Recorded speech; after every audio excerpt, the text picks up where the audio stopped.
Alright. So we just lost a few minutes, whatever.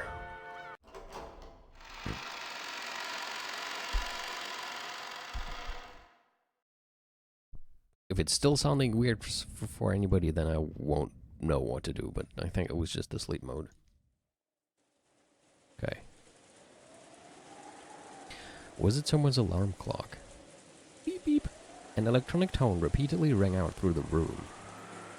Bella, who had gone to bed late and not managed to get enough sleep, covered his head in his blanket and waited for someone to turn off the alarm. Patrick, hello. But you missed so many things, you're just gonna spoil yourself on everything now. We're already in the answers arc. I mean, not that I want to chase you off. You're welcome, of course, to stay. Just be aware that you'll get spoilers now. But no matter how much time passed, the electronic tone didn't stop. I see, the point of an alarm clock isn't just to be loud enough to wake you, but to be annoying enough to keep you from wanting to fall back asleep. Hey, the alarm's going off. Make it stop, please. Why do waking up voices always get this annoyed? Well, it does make sense. After all, people are still sleepy and in a bad mood. However, there was absolutely no sign that my annoyed voice had caused anyone to turn over in their sleep, because they're all fucking dead. Or crawl out of bed to stop the alarm. Letting out a deep sigh, I stumbled to my feet. With the shutters down on the windows, there was almost no light getting in, and the room was as dim as it had been earlier. I'm just smiling because I'm already 99.9% sure that what I said earlier is right, and there are corpses in the room now, and that's why nobody else is waking up, and he's gonna be in for a surprise once he opens the shutters or just, yeah, shines a light in the room in any kind of way. So the room was as dim as it had been earlier, though even without the shutters, there's no way this dull weather would let in enough sun to make this a pleasant morning. Yeah, it's not gonna be a pleasant morning in more than one way. The cousins were still wrapped up in their beds, sound asleep. Oh, and taking no notice whatsoever of that beeping. Normally once any one person gets up, the others tend to automatically follow. Annoyed that this law of serial summer camp awakenings that I had made up had been broken, I searched for the source of the sound. I really like how they play with the fact that you as a reader should more or less already know that the others are probably dead. And they have this nice music playing and all these thoughts in Battler's head that strongly hint at or make you remember that the other people are probably dead. I could hear it coming from a wrist watch set on a table. Judging by the style of the watch, it was probably Giorgiani keys. Anyway, when I randomly pushed a small button on the side of it, the sound stopped. Apparently it had been set for 7 in the morning. Oh man, the poor guy, he went to bed at 3 and had to wake up at 7. I would be fucking dead. 4 hours of sleep is not enough. Is it already 7 o'clock? Sorry, but I really don't feel like I slept at all. Playing cards were left on the table as though they had stopped mid-game. Yeah, I wonder why. The game had probably been 7s. Damn it, I've got this piercing headache. What the hell happened last night?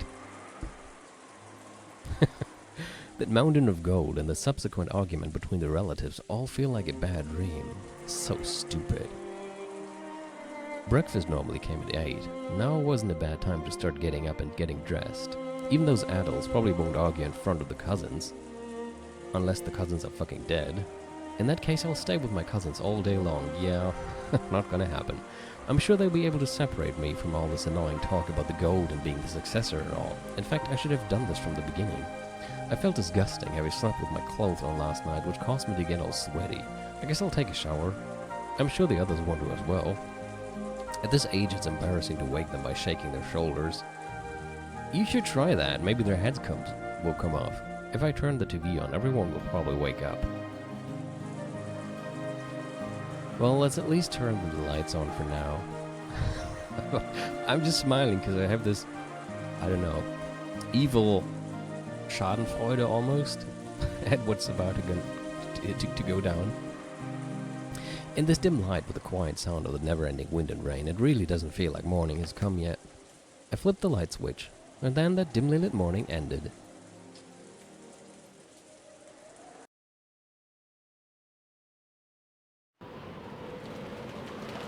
I knew it.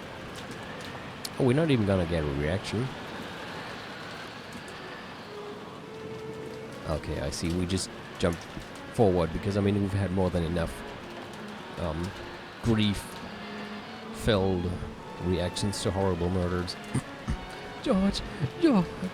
This is just horrible. How could anyone get away with something like this? As they clung to Aniki's corpse, which would never wake up again, Aunt Eva and Uncle Hideyoshi cried. That's enough. Do you think George could like the two of you to see him this way? Of course not. Yeah, but I mean, it's not like you can tell a person to stop crying when they're sad. It doesn't work that way. Aniki, I know how you feel, but let's have Dr. Ninja handle this. You don't understand. George was killed. George. Dr. Ninja's right. We mustn't keep staring at George in such a state. This is for George's sake. We have to restrain ourselves from now. When Aunt Eva tried even harder to cling to that corpse, Dad and Uncle Hideyoshi dragged her away and had a heated debate with her beside the wall. No, George, Dr. Nanjo, help him. If he's lost too much blood, do a blood transfusion. I think he's beyond saving. George and I are the same blood type. I beg you, Dr. Nanjo. Eva-san. It pains me to say this, but your blood can't do George any good now. Dr. Nanjo shook his head slightly, then nodded across to where I stood, giving me a signal. I softly pulled the blanket up, covering George Aniki's corpse. His neck was split wide open. It was probably larger and deeper than his mouth. Would covering that part up make the corpse look neat and clean? Of course not. The large amount of lost blood stained the bed a horrible red and black, and even covering him with a blanket couldn't hide the traces.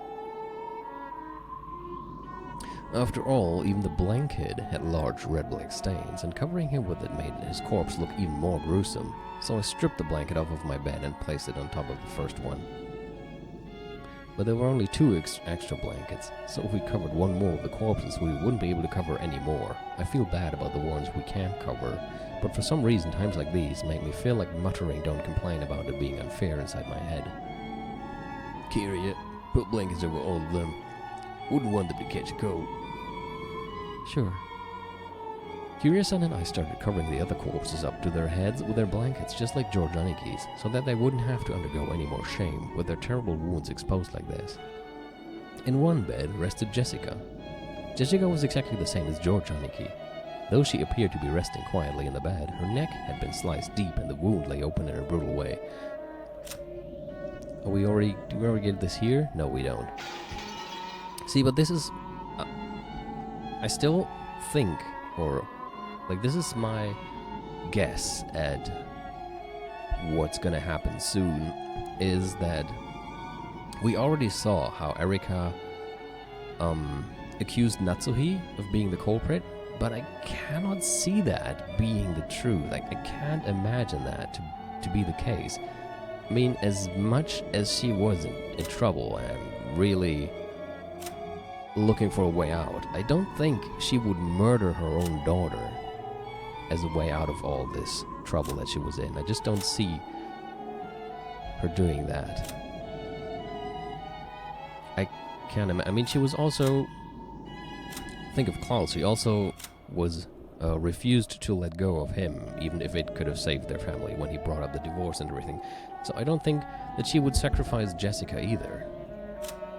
So I have a feeling that at the end, when Erika said that Natsuhi is the culprit, she's actually going to be wrong, and Bella will have to prove her wrong and find out who it actually was. Then again, since I just said that I expect this to happen, it's probably going to be the last thing to ever happen in this game, and all the other things that could happen are more likely to happen. Okay, though she appeared to be resting quietly in bed, her neck had been sliced deep and the wound lay open in a brutal way. Maria was the same, and not only Maria, there was one more victim. Lying on the same bed, as though they had been sleeping alongside each other, was Aunt Rosa. Okay, now we get them.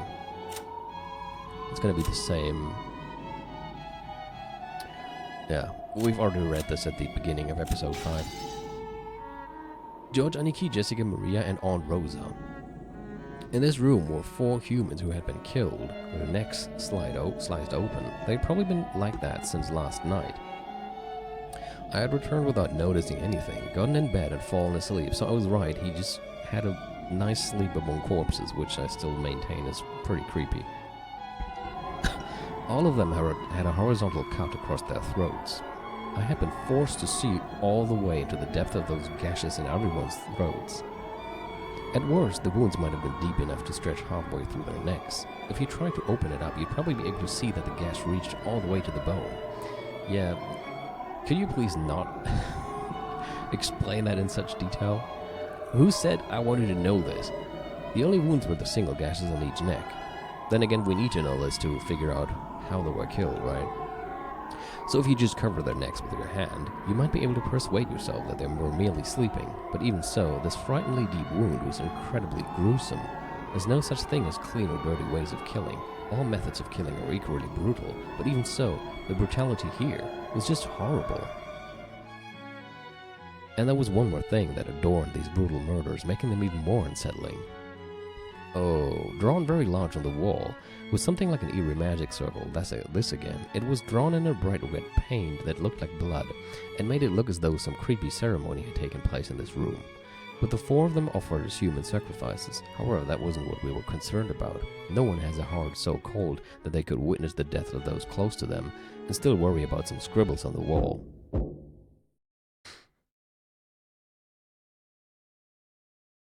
That knock sounded a bit distorted. Was that just me? Maybe my headphones are acting up again? Good morning, everyone. Oh, what a wonderful magic circle. Yeah.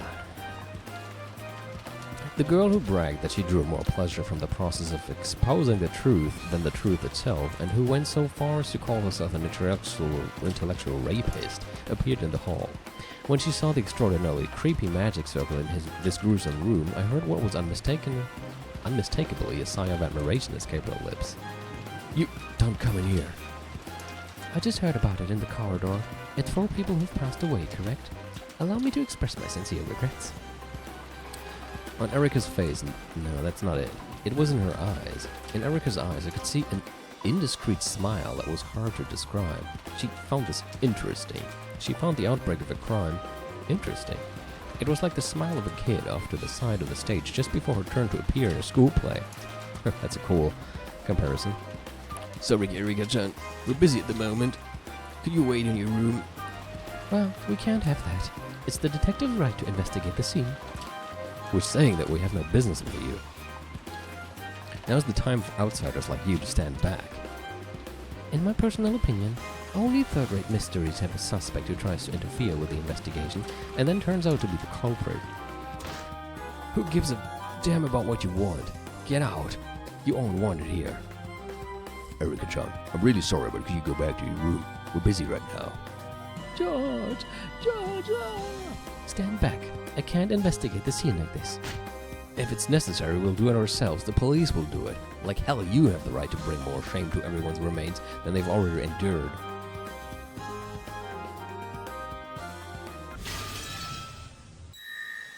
Detective's authority. The detective has the right to inspect all crime scenes. Stand back, Ushidomiya Butler. This is an official privilege of this game which the human side has accepted. Those words, which seemed to be utterly ridiculous at first, were words of power that had come from a world on a much higher plane than the one they were in. Bella was thrown back by an unseen power and landed on his butt. Struck silent by this quiet intensity, nobody was able to prevent Erika from entering the room, suffocated by this bizarre atmosphere. Don't worry. My goal is not to profane the dignity of the deceased. It's not like I want to peek into something as disgusting as a slit through someone's neck. I want to know something completely different. In other words, who committed these murders? I ask Dr. Nanjo and everyone else too. In particular, the first one to discover them, Butler-san. There are many things I want to question you about, so I request your cooperation. Like I said, by what authority are you doing this? Because I am the detective. Butler couldn't argue against this incomprehensible nonsense. No, he wasn't permitted to argue. It was a restriction placed on pieces.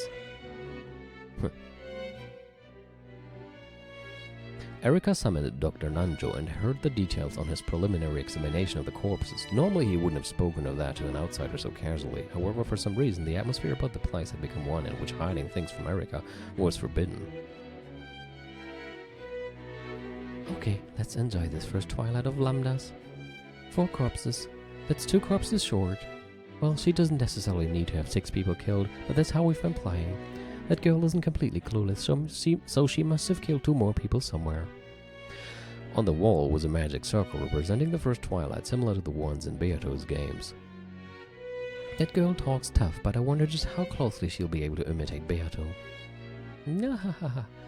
That Hebrew sure is crappy. It isn't written exactly right. What the heck? What's going on? Why is there a magic circle? I bet they wanted to copy Beatrice Summer. Huh? What a crappy magic circle. This isn't just a copycat. Some human went out of their way to draw that so they could make it look like Beatrice Summer did this. Anyway, let's report to Beatrice Summer about this. Even though we're already up to our eyeballs just protecting Goldsmith's secret, what a pain. But these murders have no beauty to them at all.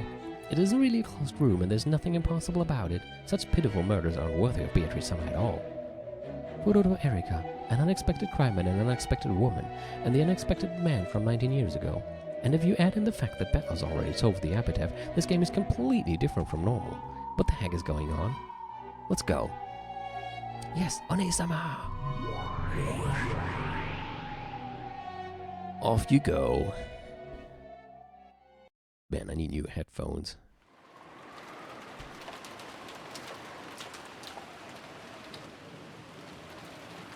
In the kitchen, Goda was preparing a wonderful breakfast at a brisk pace.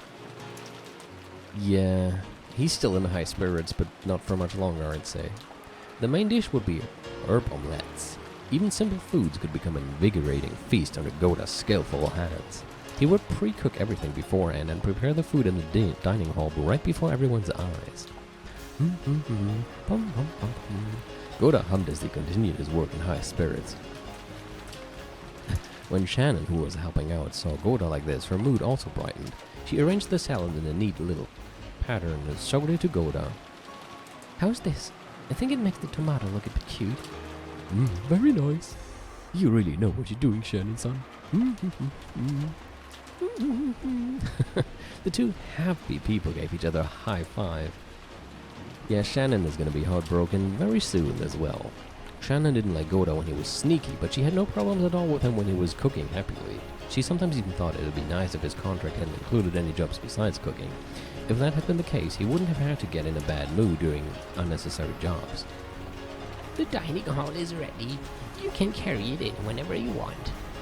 We're almost good to go, so please get the serving cart ready. Without thinking, even Kumasawa caught Goda's high spirits. The kitchen had a very nice smell and atmosphere about it, truly refreshing for so early in the morning. Then Kanon came back grumpy even this early in the morning, just like he always was. Kanon and Genji were in charge of getting many things ready for the morning, such as opening the curtains. However, Kanon was alone today, so it had taken much longer than usual. Yeah, wasn't Genji among the casualties? I'm done. I'm so done. Where's Genji-sama? He still isn't here. That's odd. I can't imagine he'd sleep in. I guess even Genji-san sleeps in sometimes. That's rather careless of him, considering that this is the middle of the family conference. Kanon-san, could you wake him for us? Yes. I wonder what Genji-san's face looks like when he's half asleep. Let me go with you. Even though Goda had asked her to get the serving cart ready, Kumasawa plodded off after Kanon, slyly skipping work. Did she murder everyone? I don't know, just find it curious that she's so interested in this all of a sudden. As Kanon muttered about how Goda was the one who slept in all the time, he headed for the servant waiting room. So you didn't wake him up this morning, Kanon-san? Last night I fell asleep while still in the servant room, so I didn't return to the waiting room. Last night Kanon had dozed off while in the middle of his late night shift, falling asleep in the servant room. Shannon had been kind enough to put a blanket on him, but that had just made it so warm that he fell into an even deeper sleep. So he hadn't returned to his bed in the servant waiting room the previous night. Because of that, he hadn't met Genji even once this morning. There was a knock on the door. Genji-sama, it's Kanon. Good morning. Oh my, I wonder if he's still sleeping. Pardon me.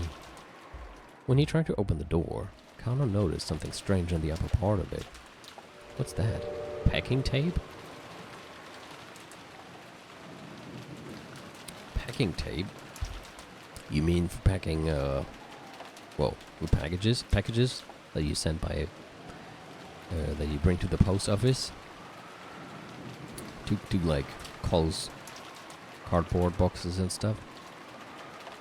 A small strip of packing tape was stuck along the frame of the door, almost as though it was sealing the door shut. Furthermore, there were notches made with scissors along the center of the packing tape, so that if you opened the door only a slight amount, it would be torn apart. Also written sloppily across the packing tape with a thin pen with what appeared to be someone's signature.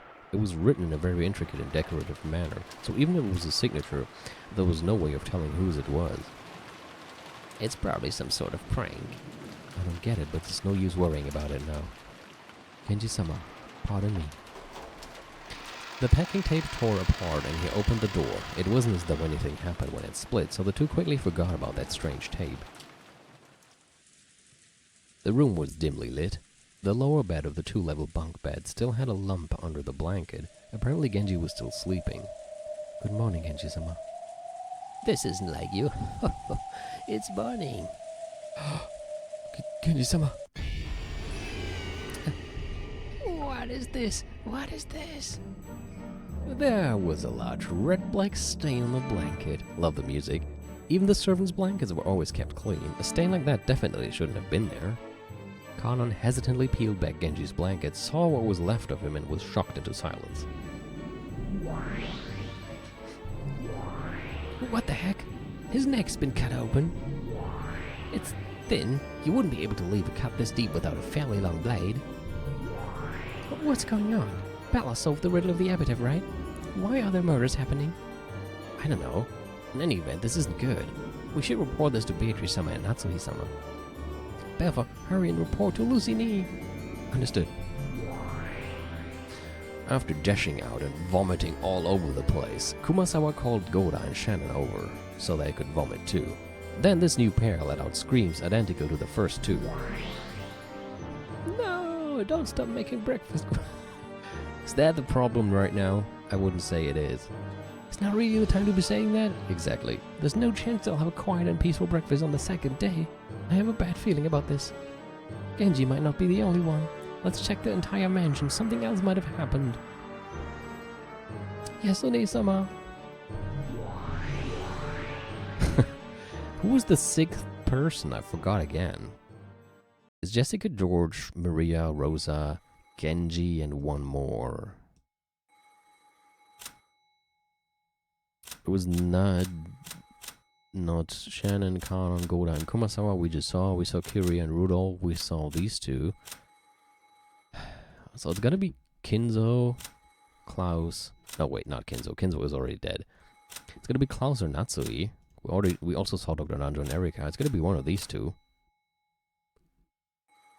I mean, we could still find Kinzo's body in the boiler room again. Wouldn't rule that out.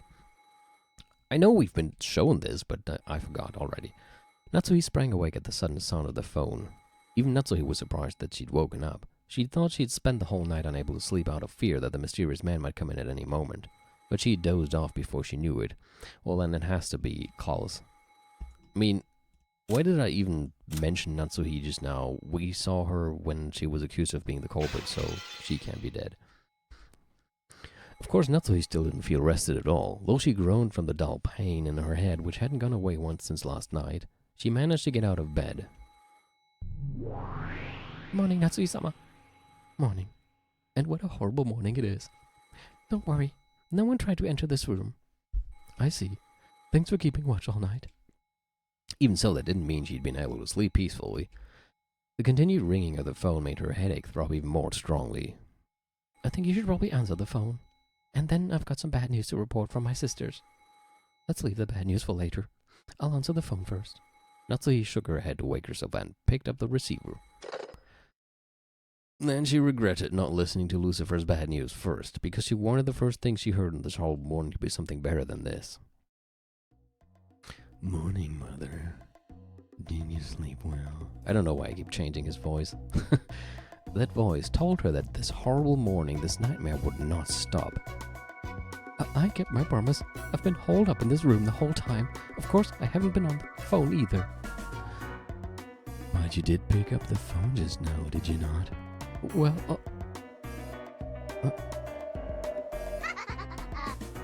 Just kidding. This is just a morning call I am giving my beloved mother. Morning, mother. how far do you intend to muck me? Natsuhi gripped the receiver so hard it creaked. I wanted you to leave your seat so that I could set up for the party. Thanks to that, everything is ready now. Of course, you were the main guest, mother. What are you planning to do? That is for you to look forward to. Do not worry, I will not keep you waiting. It has already begun. Alright, wait a sec. There's someone I want you to hear. Huh? Is it Klaus? There was the sound of the receiver being jolted around. The phone was apparently being passed to someone else, but there was a clunking, clattering noise, as though it was taking a lot of effort to hand the receiver over. Who in the world could he be giving the phone to? No matter who this man gives the phone to, that can't be good news for me. Untie me, coward. Huh? Dear? I knew it. Is that you? Untie it. It was without a doubt the voice of her husband. However, he didn't respond to Natsuhi's voice. Perhaps he was bound somewhere in the darkness. Klaus, not realizing that Natsuhi was on the other end of the phone, repeatedly demanded that he be untied. Your husband is here. His eyes and ears are covered, so you won't be able to talk, but I think you can tell that he's in perfect health. What are you after? Let my husband go. I will let him go tomorrow, if you keep 2 promises, that is. What are they? One is that you keep it a secret that I have your husband in my care.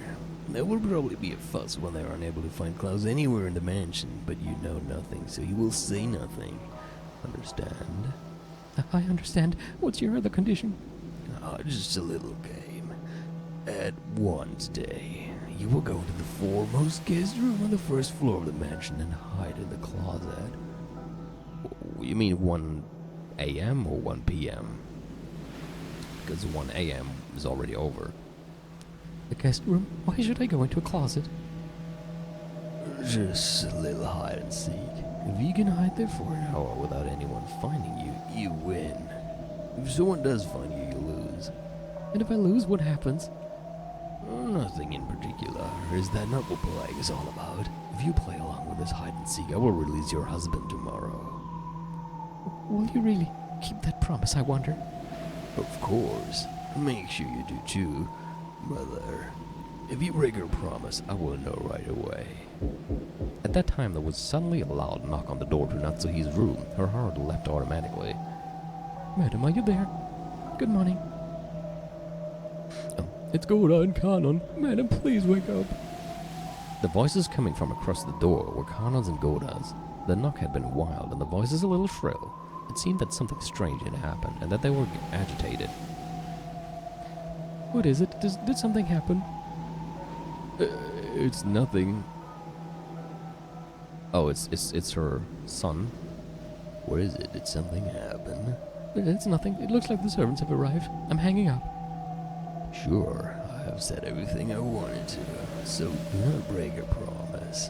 I understand. And you don't break our promise either. You have it wrong. That is for you to decide, Mother. Do not make me break my promise, Mother. I will be watching you all day today, Mother.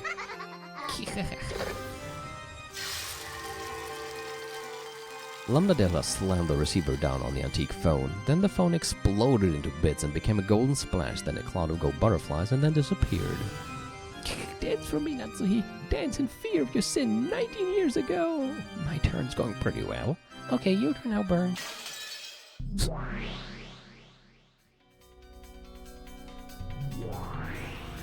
I'm sure this is a waste of time, but let me confirm whether correspondence with the outside world, including reporting this to the police, is possible or not. It's impossible to make use of the external line. Looks like you can use the internal line. It's impossible to use a boat inside the Typhoon. I guess the closed circle is complete now. Congrats, you're a full detective now, Ben. When the police intervene, they sometimes steal some of the detective's authority. However, with the construction of the closed circle, the existence of police had been denied for all eternity. From now on, the authority of the detective piece will be totally guaranteed. Yeah, thanks a bunch. Then I guess it's time to get this game started. Okay, you're the main character. Now begin. Even Kenji-san. 5 people have been killed. Was it only 5 when they showed us the corpses at the beginning of episode 5? I don't remember. I should have checked that again. Yes, and they were so horrible. It was exactly the same as the 4 in the guest house. Sorry. The neck was sliced open with a terribly sharp blade. To think that even though I had the midnight shift, I didn't notice anyone suspicious. Don't blame yourself. If you'd bumped into the culprit, you might be the one dead right now. On top of that, the phones aren't even connected. I doubt any boats will come in this weather. This is serious. And that makes it very likely the culprit is still nearby. Yeah, then what? Does that mean they'll be trapped here with the murder until the typhoon passes and the boat comes? It'll be okay. If we all stay together like this, even the culprit won't be able to lay a finger on us. Even Jessica. I can't believe it. We won't let ourselves be killed. I'll avenge George. I won't let them get away. No matter who the culprit is or what their reason was, I won't let the one who killed George get away. I'll kill them. I'll kill them. Okay, everyone. Are you done crying yet? Silence, please. Has anyone seen Klaus' son yet? We've been calling him for a while, but he hasn't answered. Could the receiver be off the hook? No, we could hear it ringing. There's no way he didn't hear it. What does it mean? You don't think Uncle Klaus too? Figures. I hate to say it at a time like this, but there were 4 in the guest house plus Genji to make 5. I figured there would be one more. Why? How could you know that? Are you the culprit? Did you kill George? Stop it, Ifa-san. Now is not the time. Ifa got agitated and grabbed at Kiria. Nanjo stepped in between them and it grew into a bit of a scuffle. Watching this, Erika smiled condescendingly and shrugged. Of course, it's natural you'd guess there were 6 victims after seeing the crime scene in the guest house. There were only 4 corpses, so it'd make you wonder where the other 2 were. How could you know such a thing? You killed them. You killed George. Quit it, Ifa. Erika-chan Kiria-san. How can you know that? Can't you think before you talk? It's a simple connection to make. The scribble drawn at the scene of the crime in the guest house was a magic circle. I just tried to think of things connected to both magic and murders. So it's the aRdW, huh? I see. It's the first twilight. What's going on? Well, I don't have a clue either. Is that how it is? That damn witch. So is this really Beatrice-sama's doing? Why do you all keep talking as if you know something? I don't have a clue. Someone explain. I told you if I calm down a bit. That's how it is. Ever since I saw the magic circle at that crime scene, I imagined this might be a plotline murder following the aRdW first twilight, which would mean there are 6 victims. Simply by the existence of the magic circle in that place, this level of reasoning is possible for... Everyone together now. Furudo Erika! What do you think, everyone? So Uncle Klaus was also killed? We can't be sure of that. Klaus-san isn't the only person who hasn't come here, right? There's one more.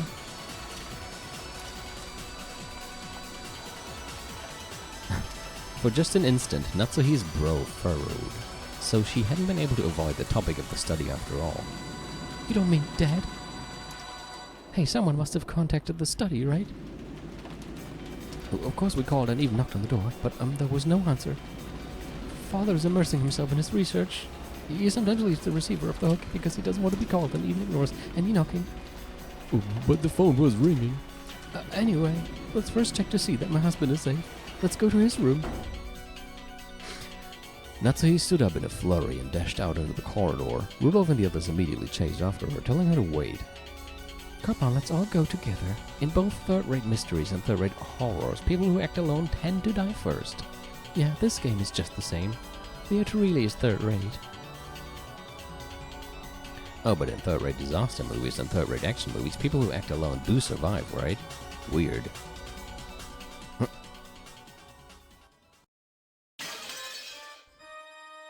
Even though the aRdW has already been solved, who's behind this farce?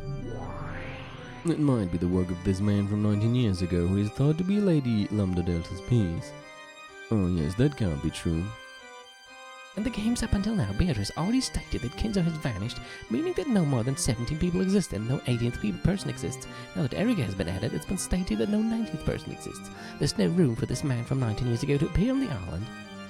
Maybe it's Gorda. So, the man from 19 years ago is disguised as one of the existing humans, or else... How old is Gorda, though? He's not 19. I don't think it says how old he is, but pretty sure he's not 19. Even if 19th person isn't permitted by the red, slipping in a 19th person is no trouble for me, no trouble for witches. Now it's getting interesting. Why don't we watch this a little longer? Still, those two witches have finally started to do whatever they please with my game board, haven't they? I find it interesting that within the game, she is still normal and can still talk normally, but in the world above it, she has become a doll. It's kind of weird.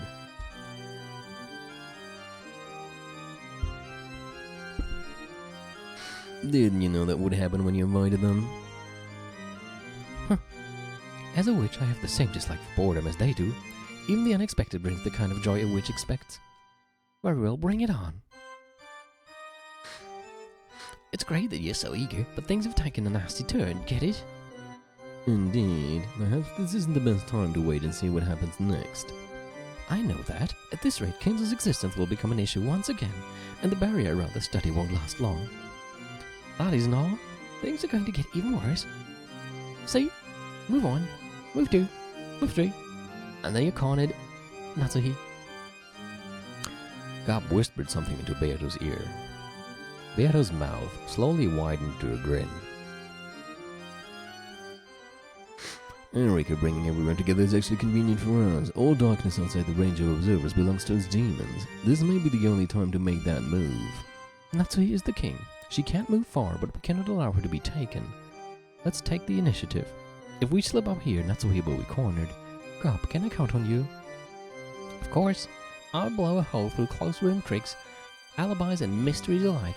Leave it to me. I'll handle it. Gob was swallowed up along with the chair she sat in into a pitch-black hole that opened on the floor and then disappeared. After that, a hole opened on the ceiling and spat out the chair back out. Spat just the chair back out, returning the place to the way it had been. This is becoming troublesome. I see. Against Lady Lambda Delta, even I am nothing more than a mere piece. So in the early game, I must worry more about expansion than losing or taking pieces. I'm just no match for that person. I won't let her do that. Natsui is the final master I will serve. Know that this is a piece you'll never be allowed to take, so long as she has a contract with me, Beatrice.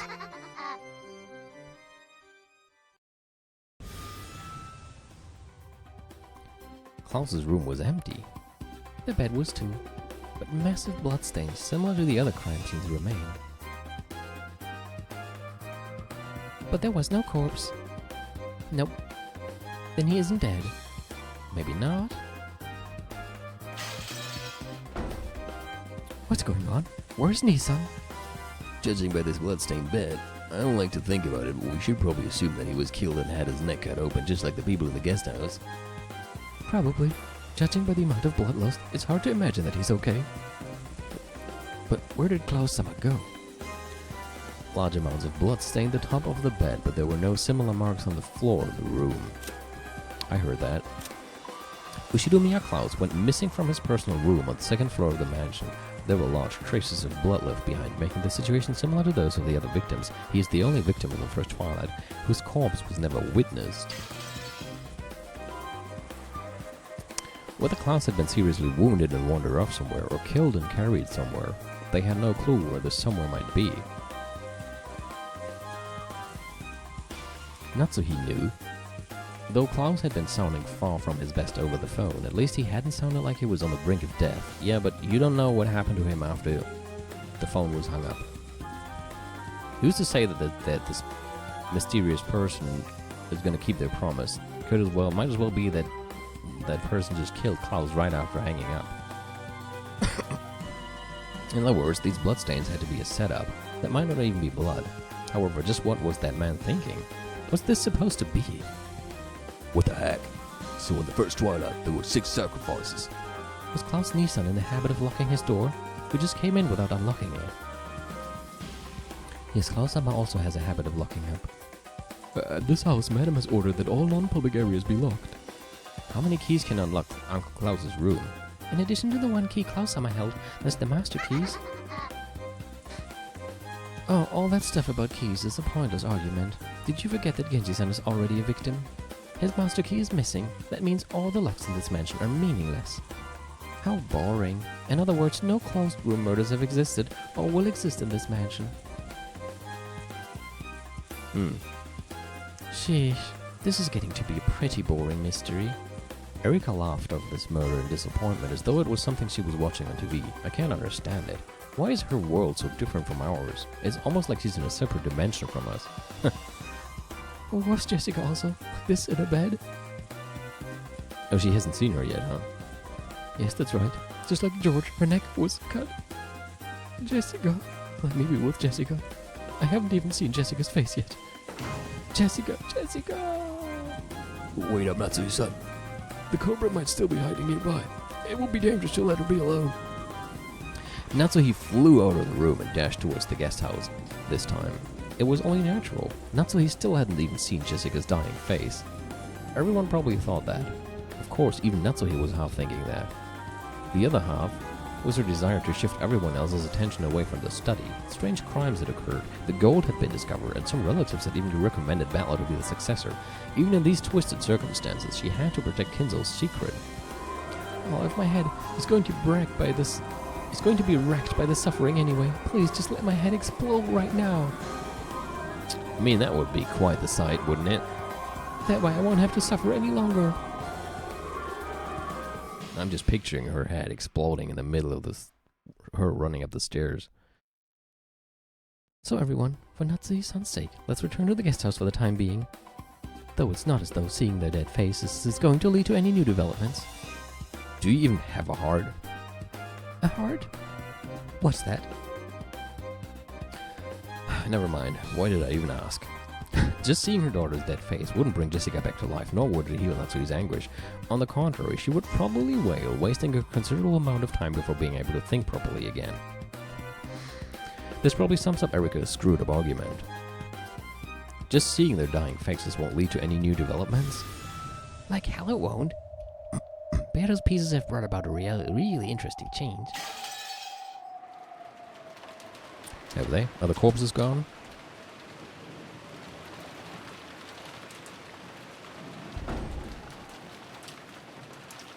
What in the... Natsuhi flew into the cousin room on the second floor of the guest house, and was struck dumb by the blood-stained beds and the eerie magic circle which looked like it might have been drawn with the victim's blood. Where's Jessica? Where is she? Jessica!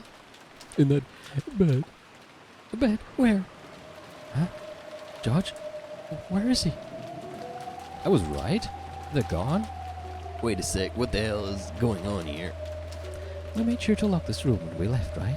We can now be certain the corporate has a master key. Once again, my reasoning was correct.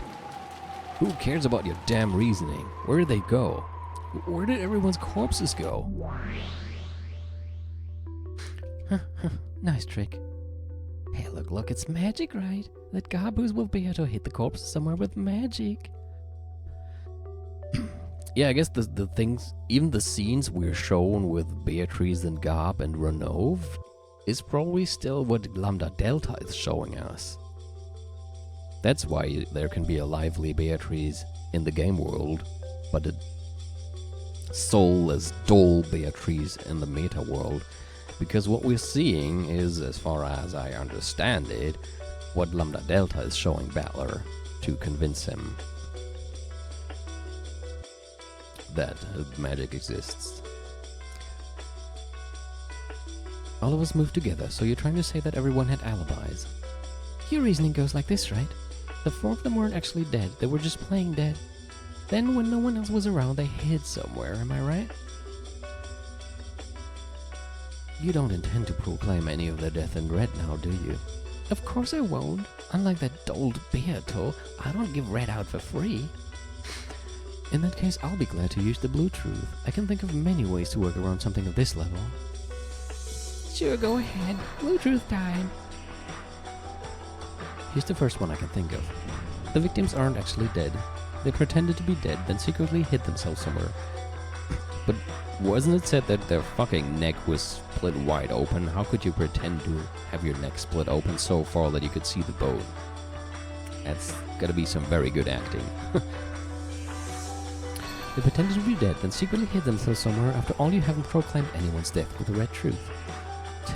Even though you've been shown their gaping wounds, you're still trying that one on principle as long as there's no red, right? But don't get your hopes up. I'm not giving you a freebie red truth. After all, I just have to deny it all at once at the end of the game at midnight on October 5th. Oh, I see. She was aware of the wounds and just said that so she would get the red truth, but it didn't work. Oh, the witch's sight is such a big advantage. It'll all be over now if that stupid Bella was my opponent, but you aren't like that, right, Baron? Of course. Anyone could have thought of that silly move. Have more. Second one. Klaus carried the corpses off and hid them. That's true. Klaus is currently unaccounted for. And who's not to say that the person calling isn't actually Klaus? Although, that wouldn't really work, would it? Because of the phone call last night when she had to go to bed. The phone call started when Klaus was still in the hallway with her. Damn it. But still, that still doesn't rule out the possibility that Klaus did carry the corpses off and hid them. Could have been forced to do this by someone else. But also, if we only have 17 people, 17 people plus Erika, then the mysterious person who pretends or claims to be the son from 19 years ago must be somebody else, and not actually the son from 19 years ago, but one of the people on this island, right? Which I don't know. You've acted it out so that it looks like you've kidnapped Klaus and locked him up somewhere, but he might actually be free. Klaus has no alibi. Klaus hid their corpses. Yeah, that's right. It's not like I proclaimed that Klaus was being confined with the red truth. You know how they say you've got to confuse your friends before you can confuse your enemies. So he lied to Natsuhi, making it seem like he'd been captured? Any others? Third one. The corpses were different people in the first place, but they were substitute corpses that closely resembled the victims. George and the others were hiding from the beginning and later cleared up those substitute corpses. These corpses were dead from the very beginning, so they don't count towards the number of people on the island. Yeah, I can see why she's laughing about that, because that's a bit far-fetched. That's messed up. So even though all those people gathered around and saw their dead faces, none of them realized they were substitute corpses? Since you haven't used the red truth, there's a possibility that everyone misidentified all of the corpses. Though if you feel like repeating no one will misidentify a person, I will withdraw that claim immediately, okay? Yeah, I guess she's still throwing things like this out there, not because she's believing them, but because she wants to get some red truth out of Lambda Delta. She's trying to trick her into using that, but it doesn't seem to work. No way, I'm not falling for that. The red truth is only useful if you use it with flash, right? I'll take a single truth out of a large pile of blue and smash it with the red. Then the rest of the blue truth will be swallowed up by darkness before you can find out whether they were right or wrong. The darkness is the world of witches. You won't be given any truth at all. This girl acts like she's stupid, but she's not bad at all. She'll never rise to provocation. Looks like she understands the darkness of magic even better than the true game master Beato. And apparently Garb also understood that well. That move of hiding the corpses, it was pretty effective for both Lambda and Beato. In any event, I've thought up a full 3 theories about the disappearing corpses. 3 blue wedges for a single riddle. That doesn't mean she can just deny one of those 3. Unless she eliminates all 3 wedges, this riddle has been defeated. That's the ironclad rule of witch hunting. A single wedge is nearly enough. Only vampires could die from a single stake. Compared to witches, vampires are weak. True witches won't die unless you stab them all over with stakes, right? It's the same with assassins, isn't it? It's only in Japanese manga that you see assassins kill their targets with a single perfect shot. Real assassins will empty out an entire magazine's worth of bullets. That's how you do things, right? Of course it's the same for me. But it's this girl we're talking about, so she might slice it all in two with a single swipe of the red. By simply letting off a few quick lines confirming their death and Klaus's innocence with the red, she can remove all 3 of my wedges. Well, that's okay. When the red truth does come out, I just need to follow along with it and stab her full of blue wedges again. This is how a game of witches plays out. Ah, it's so fun. Bella's sluggish battles always pissed me off. So I'm loving this. Yeah, I understand, Lambda. This first Twilight is just the beginning of the beginning. It's just a skirmish, right? I thought I heard my son, but it was actually a bird outside that kind of sounded like crying. Creepy bird. Wouldn't have it any other way. I'll make you lose pathetically and cry out in regret as you crawl and scratch at the floor. I've almost forgotten the pleasure of grabbing that cute hair of yours and wiping the floor with it as I roll around laughing. Good lord, you are two crazy bitches, you know that?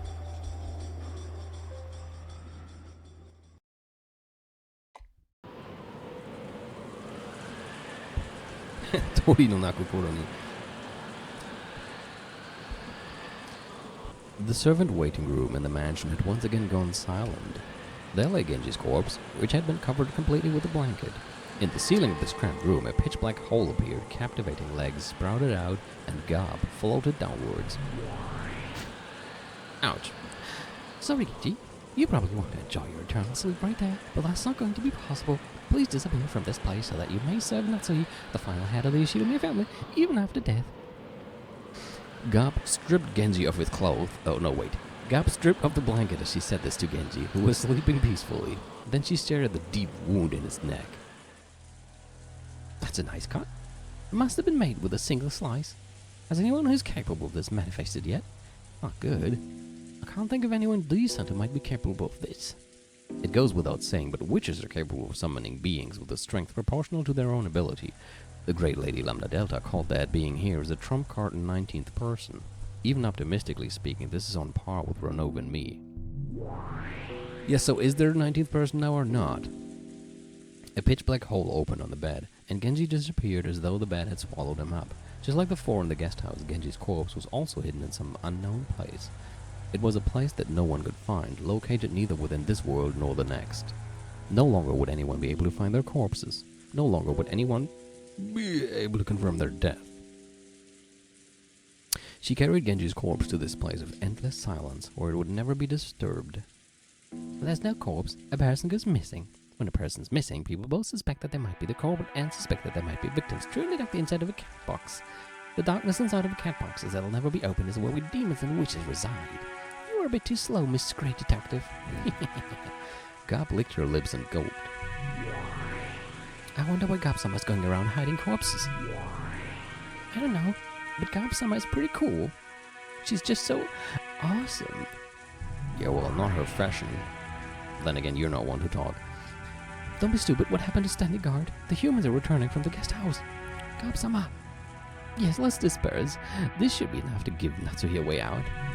Gob jumped into a pitch-black hole that had opened near her feet. Maman said, "I'm going in too," and jumped in, followed by Asmo, who said, me too, and hopped in giggling.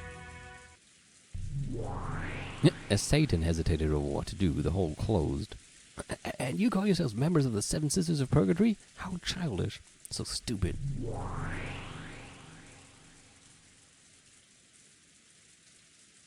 Naked apron scene in Shibuya? What was that again? You mean Shibuya Scramble? Satan went bright red and got angry all by herself, then turned into gold butterflies and disappeared. Oh, I remember now.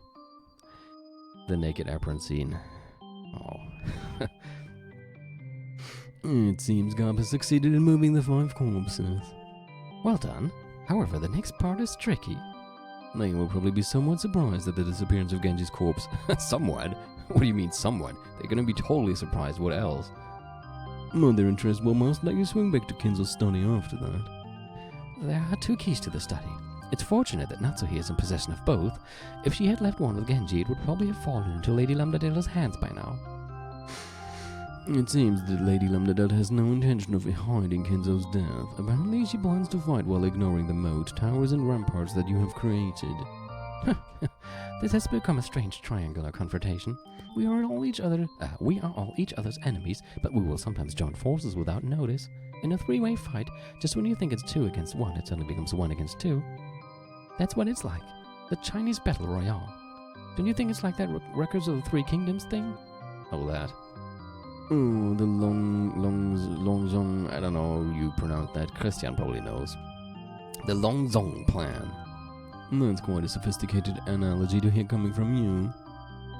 There were 3 empires in Records of the Three Kingdoms, weren't there? Wei, Wu, and Shu, right? That sounds just like us. So, which empire won out in the end? The power that gained control in the end was the Jin dynasty. The 3 empires you mentioned were all destroyed. Oh, I didn't know that. I thought one of the 3 empires won. Didn't the Wei have an overwhelming advantage? They had the position of emperor stolen from them, and their empire was subjugated and destroyed. The Sima clan, a noble family that Cao Cao invited in as advisors. You have to apologize. You have to excuse me for my pronunciation of Chinese names, because I have no idea how to pronounce them. So the Sima clan, a noble family that Cao Cao invited in as advisors, eventually gained central control in a power struggle and took over the country.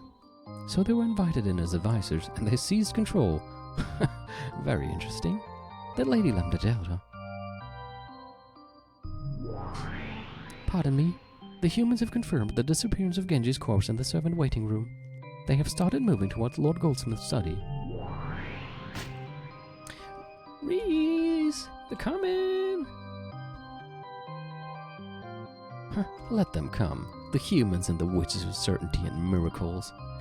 If this is a 3-way fight, then we've got humans, witches, and... what should we be called? If the thing we're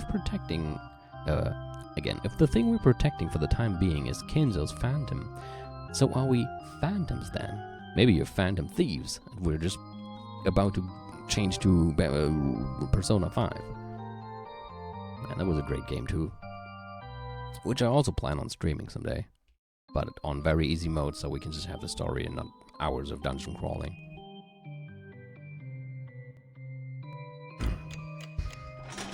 After this one, I want to stream AI the Somnium Files though.